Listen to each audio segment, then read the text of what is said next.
Welcome back, legends. In this video, I'm going to talk about trigger movements. Now, one of the most common questions we get is about initial movement, trigger movement, prelim, whatever you want to call it. It's about the movement before the ball's bowled.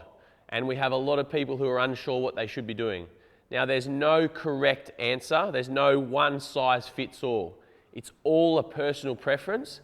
And often it's a bit of trial and error to work out what works best for you and what works best for you at the time. It could change over time. For me, I've never really had a trigger. I've generally always tried to tap my bat, and then as the ball's about to be bowled, I tap again, and that's sort of my trigger. I am always sort of wobbling my toes just to try and keep my feet sort of ready to move. I don't want to be sort of completely stiff-legged and dead still. But for me, my trigger's that tap. Everyone's different though. Some people like to get a double trigger. Other people like to take a short one forward trigger.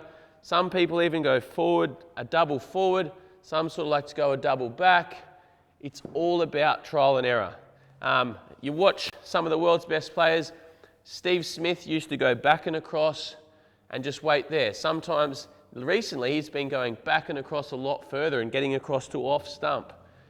The most important thing is that when you do trigger, if you do trigger, is that you're still when the ball's bowled. So whether you go from here and you take a big one, or you just take a small one, whatever it is, when the ball's actually let go of, you're dead still. Okay, so the trigger is used to get your feet moving because people feel like they don't want to be still and they don't want to go from still to moving quickly. So whatever it is, you've got to go get it in early, get it in, and then still.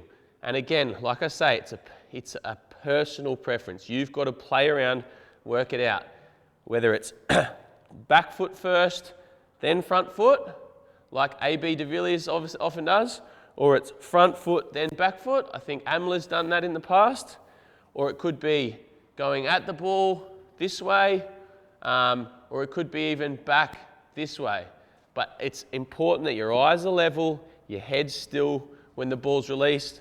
You can have your hands down, hands up. That's again something we've talked about in a previous video, but that's a personal choice. But the most important thing is your head still, and it's important that you know where you're getting to in relation to your stumps.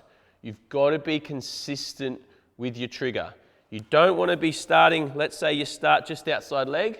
You don't want to be getting across to off one ball and the next ball you're getting across to leg. There's a difference in the size of your trigger, which means you're not going to be fully aware of where your stumps are. And as a batter, it's hugely important to know where your stumps are so that you can leave the ball well and so that you're really decisive on what shot you're going to play outside off stump. So really, really important as when you are triggering is that it's consistent. It's the same size every ball so that you can make good decisions and you know where your stumps are.